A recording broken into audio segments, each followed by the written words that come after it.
And to assess Julia Gillard's speech, I've been talking to Brendon O'Connor from Sydney University's US Studies Centre.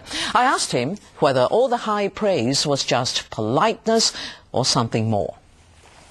I don't think it will make a tremendous impact, but it will give an impression of Australia once again as a loyal friend, as a loyal mate, as she put it, as a buddy to the Americans. A very sentimental speech, quite well delivered, but whether it will lead to any tangible gains for Australia in the short or medium term, I'd say that's pretty hard to judge.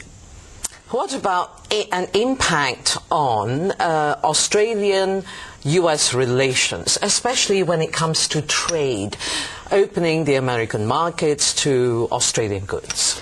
Maybe she could have pushed a little bit harder on that front. Maybe she did when she spoke to Obama. But she came to talk largely about America. Saying America should be confident about itself, it should be bold in its plans for the Asia-Pacific, and very little about Australia in her speech, which in some ways is curious. You'd think an Australian Prime Minister might have wanted to talk more about what makes Australia an important nation. Rather, she talked a lot about what makes America great. Are you able to gauge at this stage whether the wisdom that she's imparting, especially about American role in this region of the world, whether that is being received seriously and well? Well, I suppose part of her claim is to say, don't forget Australia, and don't forget Australia is an important part of the world geographically, and we can be your base, maybe for a few more troops, in that important part of the world. So that is a strategic argument. It's a fairly basic argument, not a surprising argument for an Australian Prime Minister to make at this point in time, but that would have been one of the main aims of her trip, and probably a lot of her advisors and the ambassador over there, Kim Beazley, I think have been making this point over and over again, and it's a point that Australian leaders have made for quite some time to American leaders.